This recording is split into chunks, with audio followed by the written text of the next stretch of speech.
بسم اللہ الرحمن الرحیم، السلام علیکم۔ امید ہے آپ لوگ خیریت سے ہوں گے۔ آج کچھ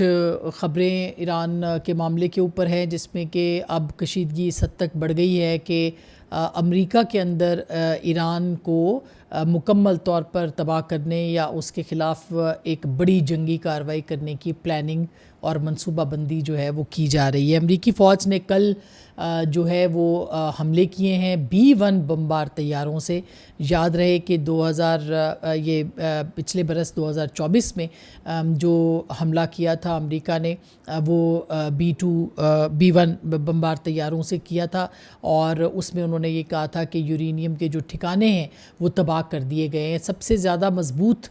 یہ طیارے ہوتے ہیں اور سب سے زیادہ خطرناک یہ بم ہیں جو کہ استعمال کیے جاتے ہیں، اور یہ بمبار طیارے جو ہیں ان کا استعمال شروع کر دیا گیا ہے۔ امریکی فوج نے طویل فاصلے تک مار کرنے والے B-1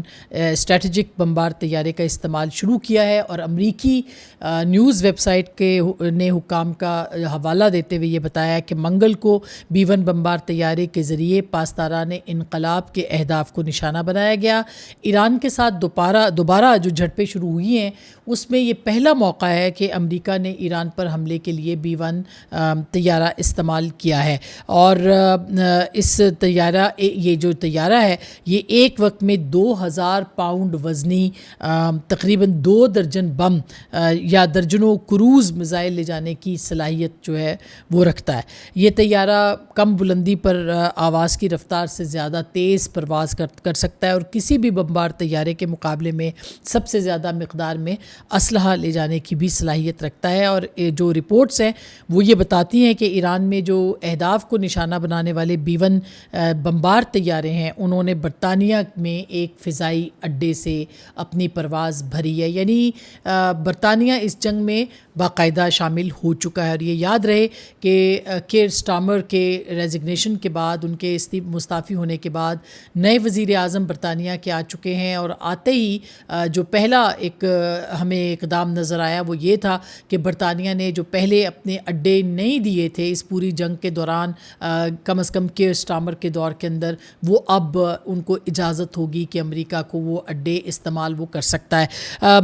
اب لگتا ہے ایسے ہے کہ آہستہ آہستہ اس جنگ کے اندر نیٹو بھی شامل ہو جائے گا، اور اس کے لیے بھی گراؤنڈ تیار کیا جا رہا ہے۔ امریکہ بہت عرصے سے نیٹو کو چاہتا تھا کہ وہ اس جنگ کے اندر ہو، برطانیہ کو چاہتا تھا وہ اس جنگ کے اندر ہو، لیکن وہ اس جنگ کو ایوائڈ کر رہے تھے، لیکن اب آہستہ آہستہ یہ تمام ایران کے خلاف متحد ایک محاذ کی صورت جو ہے وہ نظر آ رہے ہیں۔ یہ بھی میں آپ کو بتا دوں کہ جو اہداف کل B-1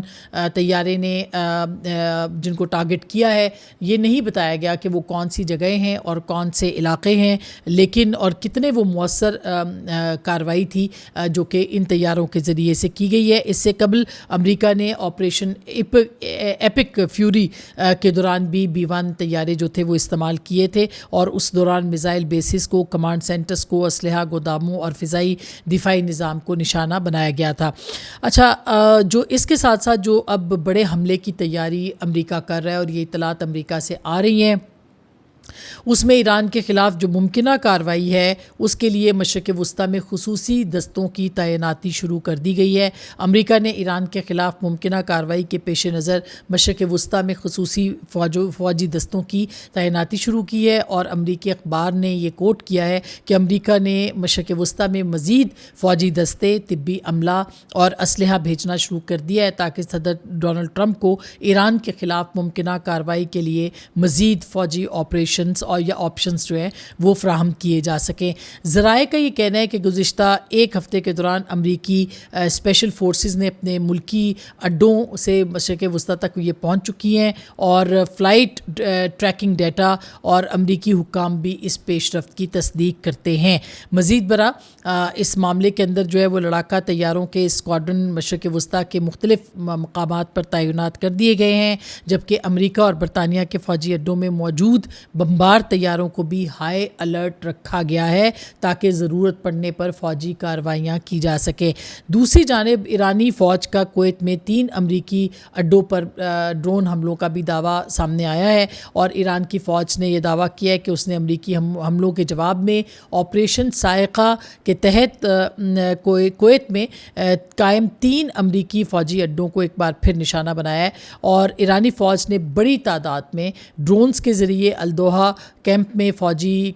امریکی فوج کے اسلحے اور لاجسٹک سپلائی گوداموں کے علی السالم بیس پر بھی ایندھن ذخیرہ کرنے کی تنصیبات اور عارف جان کیمپ میں بھی اسلحہ گودام کو نشانہ بنایا ہے۔ ایرانی بجلی گھروں پر حملے کی دھمکی جو ہے وہ پریزیڈنٹ ٹرمپ نے دی ہے کہ جب بھی کسی آئل ٹینکر کو نشانہ بنایا جائے گا تو ایرانی جو بجلی گھر ہیں ان کو بھی نشانہ بنایا جائے گا۔ آج بھی 2 ٹینکرز جو ہیں ان کو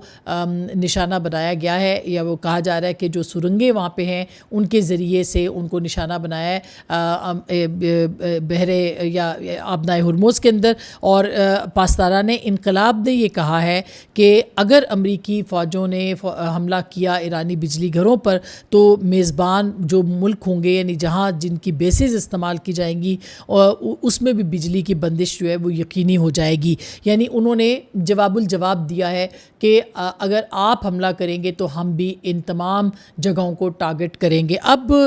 صورتحال یہ ہے کہ جو بھی اس وقت مشرق وسطیٰ کے اندر ایک طرف حوثیز ہیں جن کی طرف سے نشانہ بنایا گیا ہے، بلکہ آج جو دوسری ان کی تنظیم ہے ایک اور، اس کی طرف سے کہا جا رہا ہے کہ حملوں کے حوالے سے خبریں آئی ہیں، اور اگر پاکستان نے بھی کل متنبع کیا ہے، پاکستان نے بہت سخت جو وزارت خارجہ ہے اس نے اسٹیٹمنٹ دیا اور یہ کہا ہے کہ اگر کسی بھی وہاں پر جہاز کو جو کہ پاکستان اور سعودی عرب سے متعلق ہو، اگر اس کو ٹارگٹ کیا گیا تو پھر اس کے بعد پاکستان جو ہے وہ اس کا بھرپور جواب دے گا۔ پاکستان کی جو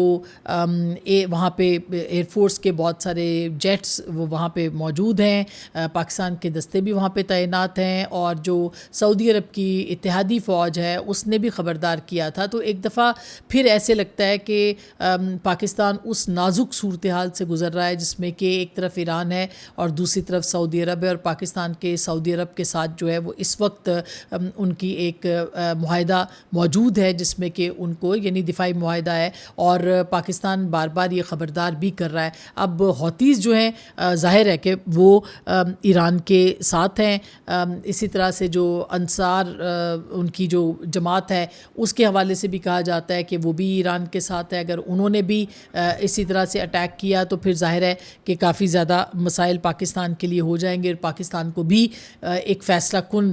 لڑائی کی صورت میں آگے بڑھنا پڑے گا۔ اب صورتحال یہ ہے کہ پوری دنیا جیسے میں نے آپ کو بتایا امریکہ کے ساتھ اس وقت کھڑی نظر آتی ہے۔ عرب ممالک کی بیسز ابھی بھی استعمال ہو رہی ہیں،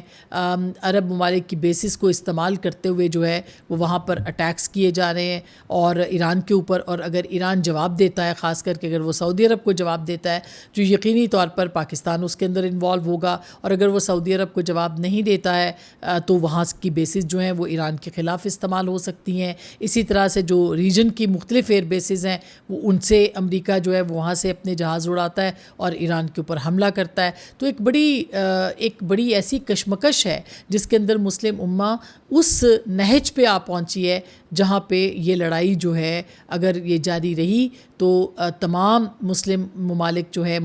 وہ ظاہر ہے کہ ایران کے خلاف ہو جائیں گے، اور ایران اسرائیل امریکہ اور ان سب کے ساتھ تو لڑ رہا ہے لیکن وہ مسلم امہ کے خلاف کس طرح سے لڑ پائے گا یہ ایک الگ سوال ہے۔ لیکن بہرحال ایران جو ہے وہ اپنی جگہ پہ کھڑا ہے اور اس نے اپنے حق کا دفاع کیا ہے، اس نے ظلم کا جواب دیا ہے، اور اس کے اوپر جتنا ظلم ہوا ہے یعنی جتنے ان کے یہ بھی عرب ممالک کو بھی سوچنا چاہیے کہ اگر ان کے طیارے وہاں سے اڑ کے جائیں گے ان کی بیسس سے تو یقینی طور پر یہ کوئی اچھی صورتحال نہیں ہے. ان کو اس بات کے اوپر اعتراض ہے کہ ایران ان کے اوپر اٹیک کر رہا ہے، لیکن اس بات پہ اعتراض نہیں ہے کہ ان کے ممالک کے اندر موجود جو اڈے ہیں وہ استعمال کیے جا رہے ہیں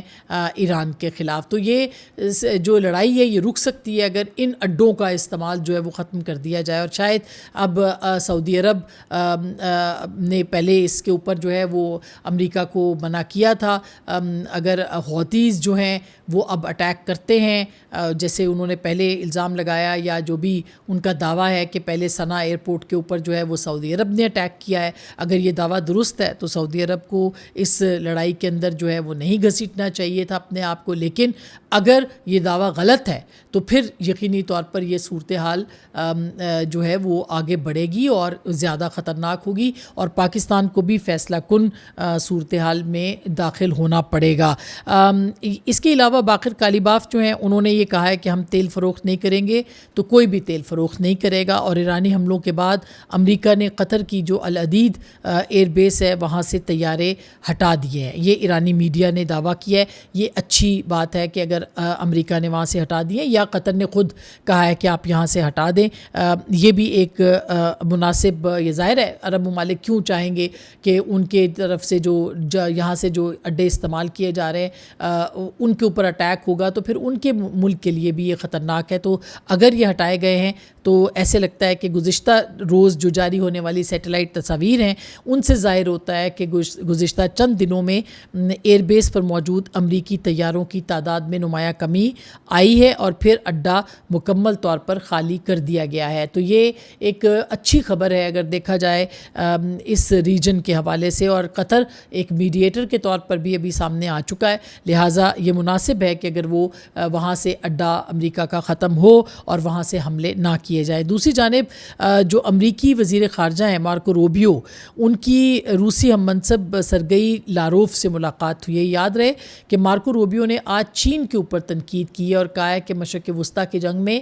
چین جو ہے وہ اس کے کردار کے اوپر انہوں نے سوال اٹھایا. اور ساتھ میں رائٹرز کے مطابق امریکی وزیر خارجہ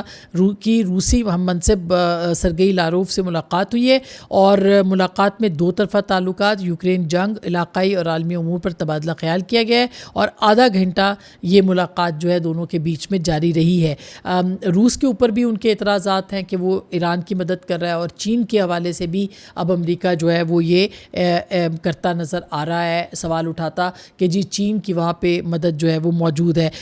اسی طرح سے جیسے میں نے پہلے بتایا سعودی عرب کے 2 آئل ٹینکرز پر آج جو ہے وہ یمن کے حوثیوں نے بحری ناکہ بندی کی خلاف ورزی پر سعودی عرب کے 2 آئل ٹینکرز پر حملہ کیا ہے. اور میں آپ کو جیسے بتا رہی تھی کہ پاکستان نے یہ کہا ہے کہ اگر ان کے اوپر حملہ ہوا جو پاکستان سے ریلیٹڈ ویسلز ہیں، جہاز ہیں، تو پھر پاکستان بھی اس کے اندر جو ہے وہ اٹیک کرے گا یا اس کا جو ہے جواب دے گا. یہ بحیرہ عرب کے سفر کے دوران جو ہے یہ سعودی ملکیت والے جہاز ہیں ان کو نشانہ بنایا گیا ہے. اس کے علاوہ یہ بھی میں آپ کو بتا دوں کہ جو وزیر اعظم ہیں پاکستان کے، ان کا ولی عہد سے رابطہ ہوا ہے اور انہوں نے محمد بن سلمان صاحب کو یہ یقین دلایا ہے کہ آئل ٹینکرز پر جو حملہ ہوا ہے اس پر انہوں نے مذمت کی ہے اور ساتھ میں یہ یقین دلایا ہے کہ پاکستان جو ہے وہ ان کے ساتھ ہے. حوثی ملیشیا کی پاکستان کے وزیر اعظم نے کافی اس کی مذمت کی ہے اور اسی طرح سے پوری یکجہتی جو ہے وہ سعودی عرب کے ساتھ انہوں نے دکھائی ہے. یہ ایک اور پاکستان کا نے مشرق وسطیٰ میں جو سعودی عرب کو گھسیٹنے کی کوششیں ہیں اس پر بھی اظہار تشویش کیا ہے اور یہ کہا ہے کہ برادر ملک کی سلامتی، خود مختاری اور علاقائی سالمیت کی غیر متزلزل حمایت کا اعادہ پاکستان کرتا ہے. یہ آج ترجمان وزارت خارجہ کی جو پریس بریفنگ تھی اس میں بھی انہوں نے کہا ہے اور افغانستان کے حوالے سے بھی انہوں نے خیر کافی اہم باتیں کی ہیں. کل پیٹرول کی قیمتوں میں اضافہ کیا گیا ہے. پیٹرول، ڈیزل اور گیس کی قیمتوں میں 7 روپے پیٹرول کی قیمتوں میں اضافہ کیا گیا ہے، 6 روپے جو ہے وہ ڈیزل کی یا شاید یہ دونوں کی جو ہے وہ اضافہ ہوا ہے جو کہ ناقابل قبول ہے. اب روزانہ کی بنیادوں کے اوپر فیصلہ کیا جائے گا. یہ سوال اپنی جگہ پہ الگ ہے کہ پیٹرول پمپ مالکان کے جو مطالبات ہیں یا ان کے جو ایک سننے میں آ رہا ہے کہ ان کی بھی بلیک میلنگ ہے وہ اپنی جگہ پہ ہوگی، لیکن یہ جو روزانہ کی بنیاد پہ اب لوگوں کے اوپر بم گرے گا یہ روزانہ یہ فیصلہ جو روزانہ کی بنیاد پہ ہوگا یہ اضافے کا فیصلہ ہوگا. اور یہ یاد رکھا جائے کہ پیٹرول کی قیمت میں اس کے اوپر ٹیکس بھی ایک بہت بڑا مسئلہ ہے, اور ہم بار بار اس کے اوپر بات کر رہے ہیں کہ جو پیٹرولیم لیوی ہے وہ پاکستان کی حکومت نے عائد کی ہے, وہ انٹرنیشنل قیمتوں سے اس کا کوئی لینا دینا نہیں ہے. اور اس لیوی کی وجہ سے پاکستان کی جو پیٹرولیم کی پرائسز ہیں وہ تقریباً 100 روپے سے زائد کہا جا رہا ہے کہ وہ اس کے اندر اضافہ ہوتا ہے. اور ادروائز اگر اس وقت 300 سے اوپر ہے, 350 تک پیٹرول چلا گیا ہے, تو اگر وہ 100 کم ہو تو یہ 250 تک بھی آ سکتا ہے. اور جب پیٹرول 250 پہ آتا ہے تو 100 کم ہو تو یہ 150 پہ بھی آ سکتا ہے. تو اس کا جو ریلیف ہے وہ پاکستان کی عوام کو ملتا ہے, لیکن حکومت اس کے اوپر جو ہے وہ کوئی اقدام کرنے کو تیار نہیں ہے. تو اس کے اوپر مختلف ظاہر رد عمل ہے, عوام کا رد عمل ہے, اس پہ رد عمل آنا چاہیے, اس پہ بالکل سوال کرنا چاہیے حکومت کے اوپر, ان کی کارکردگی کے اوپر کہ عوام کو یہ جو ٹیکس ہے یہ کیوں دینا پڑ رہا ہے. اس کے اوپر مزید بھی انشاءاللہ بات کرتے رہیں گے. اب تک کے لیے اتنا ہی. اپنا بہت خیال رکھیے گا. اللہ نگہبان.